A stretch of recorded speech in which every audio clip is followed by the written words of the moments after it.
Alright guys, time for another Mythic Legions review. This, of course, is the Deluxe Barbarian Legion Builder. If you saw my last video on these, the Deluxe Gladiator Legion Builder, you know kind of my feelings on the line as a whole. But we're still going to take a look at this guy, crack him open, see what we think, that kind of thing. One thing I will say about this line that I do love, I love this packaging. I love the fact that it looks great, first of all, and I love the fact that, you know, it's reusable. Like, you can take the guys out, and if you want, you can put it back in for display purposes or whatever you want to do. It's not glued or anything. This entire front plastic bubble piece just kind of slides right off, and, you know, you can store it away if you want. You ever want to put them back in there to put them on the wall for display or whatever you want to do, or even if it's just for resale purposes and you want to be able to sell the whole package even though it is used, it's just a nice bonus. I do like the packaging that Mythic Legions has. So, again, let's crack this guy open and let's see what we got.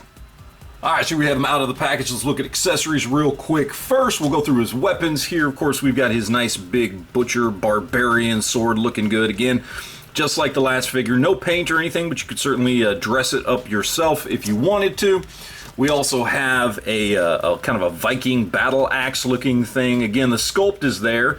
You can tell this is supposed to be a wooden handle, but again, solid gray paint.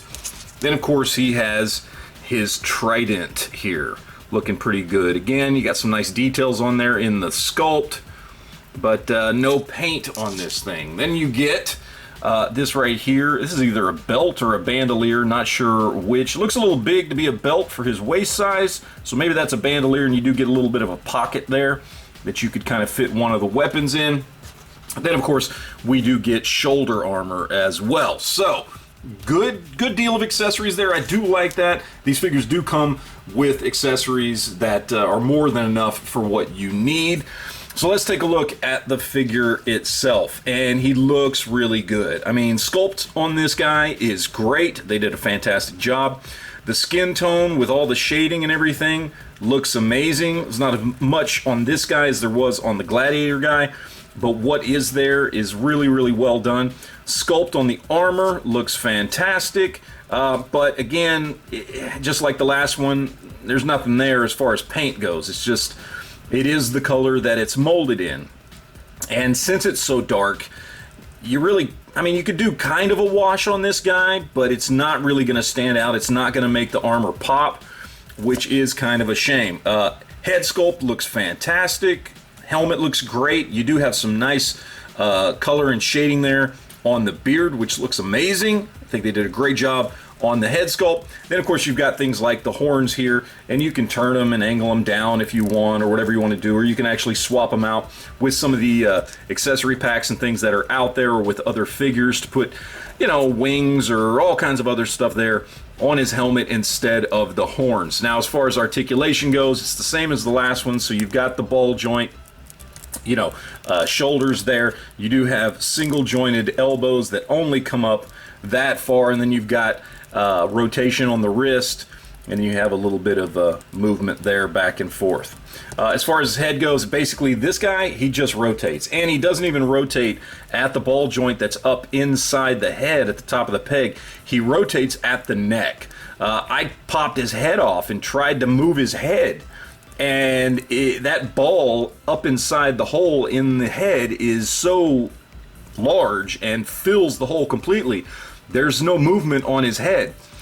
So that's basically all you get. Then, of course, we've got single jointed knees as well that go to there. He does have ball joint ankles there, so you get the rocker, and you get the pivot, and you get the rotation, you get all the stuff that you would want there. And then, of course, his hips do come out. Armor restricts it there just a little bit, but not too bad for what positions you're probably going to get this guy into as far as posing him for your shelf. So not bad. Again, it's basically a lot of the same things that I might have had issues with on the Gladiator figure, just as far as, you know, lack of paint on the armor. And then, of course, we're talking at this point 15-year-old articulation on these figures. So, you know, not great there, but the sculpt, I mean, the figure looks amazing. Don't get me wrong. It looks amazing. It's just, you know, it does have some issues that you should be aware of if you're going to pick one of these guys up. So let's go ahead and do some comparisons real quick and see how this guy stacks up to some other figures. All right, so for some 6-inch scale comparisons here, of course, on the right, we have that, you know, Gladiator Legion Builder figure that we talked about in the last video, and those two guys stack up perfectly well together. And then on the left, of course, we have Marvel Legends Ares, which is just a huge figure. He towers over these two guys pretty well. He's just a big, beefy figure, but he's also got a lot better articulation. And he's going on, I want to say, almost 10 years old at this point, and he still has amazing articulation compared to these guys, even though sculpt isn't anywhere near as good, and obviously paint and shading and things like that aren't as good either. Still, that's a fantastic figure. But either way, I think this Barbarian figure looks really nice with these guys. All right, so for some 7-inch scale comparisons here on the left, we got another bearded, armored up guy here. We got Zod, of course, from McFarlane DC Multiverse. And then on the right, we've got Lothar from NECA, from the Defenders of the Earth line. And two fantastic figures to compare this guy to. And one of the things that stands out to me with this guy, in addition to the Gladiator figure that we already covered, is these guys really work well to me, both in 6-inch and 7-inch scale collections. So they're very versatile as far as being able to get some cool figures that are gonna fit in with what you're already collecting, which I think is fantastic. All right, guys, so now we got to talk about price, and I will kind of repeat myself from the same thing I said in the Gladiator video, okay? This guy's $45 plus shipping. That ain't cheap, okay?